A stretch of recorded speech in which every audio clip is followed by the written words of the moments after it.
The Roseland Peninsula is one of Cornwall's quieter corners, which is a little odd as it's actually one of the loveliest. The thing is, it's somewhat awkward to get to. Wherever you're coming from, it's going to involve narrow winding lanes and probably at least one ferry ride. But it's well worth the effort if you want rolling countryside, wooded creeks, villages frozen in time and beaches that take a little more effort to find. I filmed this video over a day, and while it doesn't cover the whole Roseland, it gives a pretty good feel of this beautiful part of Cornwall.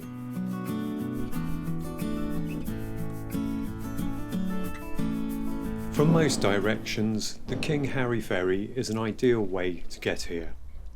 Saving travellers a long drive for over 500 years, the ferry crosses the River Fowl a few miles south of Truro. It takes you directly to some of the best spots the peninsula has to offer and gives the journey a proper sense of arrival. It's only a short crossing, but it feels a little like you're leaving the mainland. The water here is surprisingly deep. You'll often see huge ships moored close to the crossing.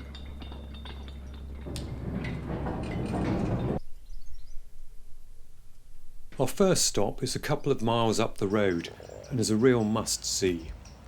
St Justin Roseland is home to what is probably the most picturesque church in Cornwall, but this spot is as much about the setting as the building itself. Sitting at the head of a wooded tidal creek, the church feels at one with its natural surroundings. The present church is medieval, but the site has much older Christian associations. Legend has it that Joseph of Arathemere landed here at the start of his pilgrimage to Glastonbury Abbey. Gardens add a lot to the atmosphere, with palms and ferns set among the old graves and stone paths giving it something of a lush subtropical feel. It's close to St Mawes, but it feels far removed from the bustle of the village.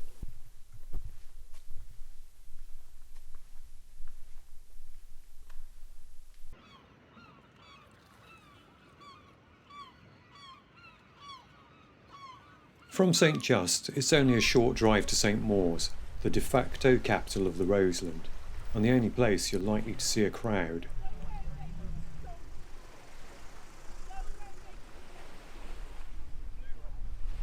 St Mawes sits just across the water from Falmouth, but has a very different feel. With its little harbour, small beaches, waterfront hotels and boat trips, it has a slightly polished seaside air about it. Some might even say posh. Probably the most obvious base for exploring the western side of the peninsula, and makes a handy starting point if you want to take the ferry across from Falmouth.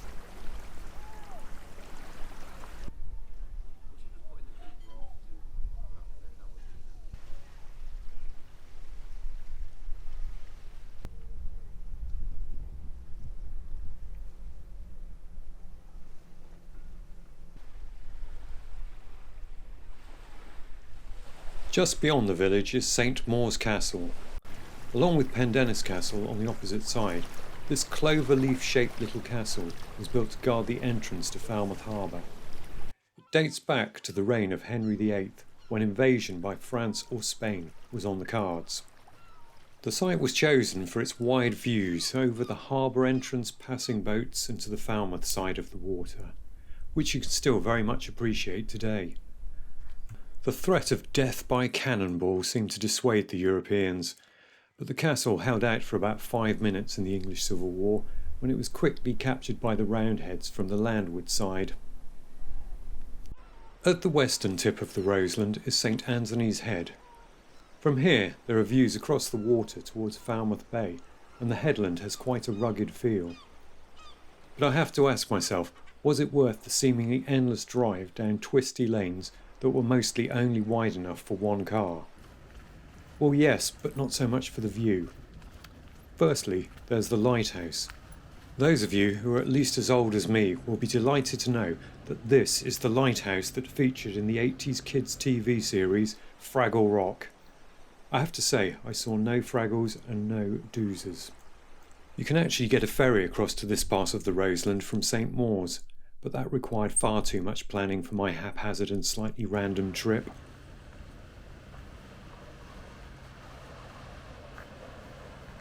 Tucked in beneath St Anthony's Head are a pair of pretty little coves, Great and Little Molunan.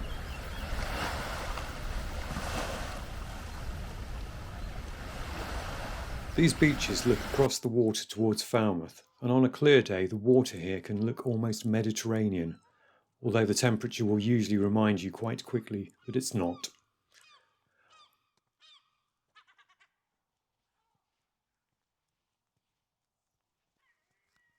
Whilst not that far from the car park on the headland, it's still a fair old hike down to whichever of the coves you choose. But for a setting this idyllic, I think it's well worth it.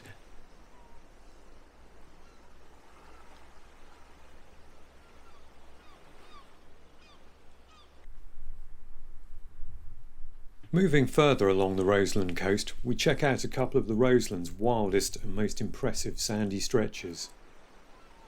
Porthbeor has a rugged, remote feel. Backed by tall cliffs, the sandy beach is more exposed than the area's other beaches. Never gets busy for a couple of reasons. Firstly, there are only about 2 parking spaces, and secondly, there is currently no access down, although nobody told the guy I saw on the beach this.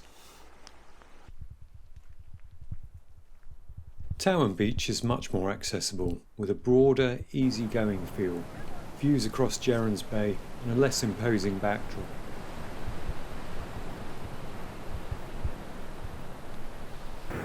Together, these beaches show a wilder side of the Roseland. As soon as you move away from St Mawes and the ferry routes, the peninsula becomes much more about small lanes, coastal paths and places that take a little effort to find.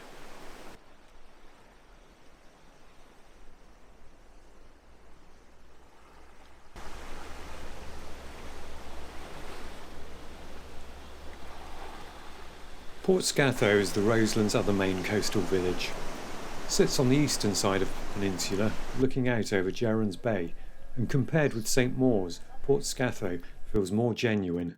It's somewhat smaller and less polished, but it has a more of a quintessential Cornish feel about it. The village has a scattering of cafes, shops and galleries, along with a pub in the centre. But at its heart is the harbour, as it always has been. There are still a few working boats here, but these days the harbour also doubles as a great little beach.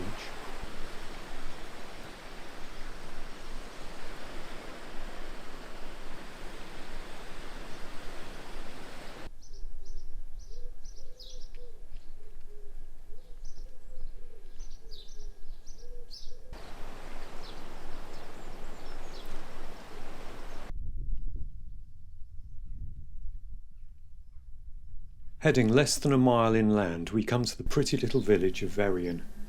Noticeably quieter than the coast, the village still has plenty of charm and some quirky history.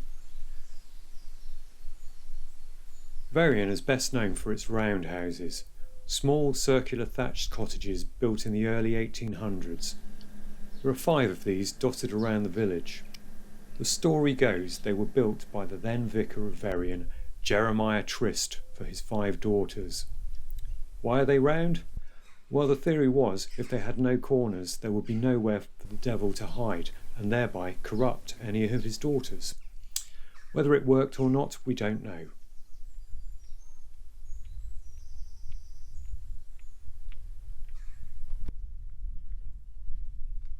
For the final stop, we return to the coast at Portloe, said to be one of the prettiest fishing villages in Cornwall. Portloe is much smaller and more enclosed than St Mawes or Portscatho, and far more dramatic. It sits in a narrow gap in the high cliffs, with steep lanes, stone cottages and a tiny harbour ticking all the fishing village credentials boxes. The village looks as if it were built wherever the landscape begrudgingly allowed a few cottages to fit. And that's not a criticism, it's exactly what gives Portloe its character. There's not a lot to do here. There's the pub with its beer garden and the upmarket lugger hotel, but it's all about the setting, the harbour, the old buildings and the view back from the cliffs.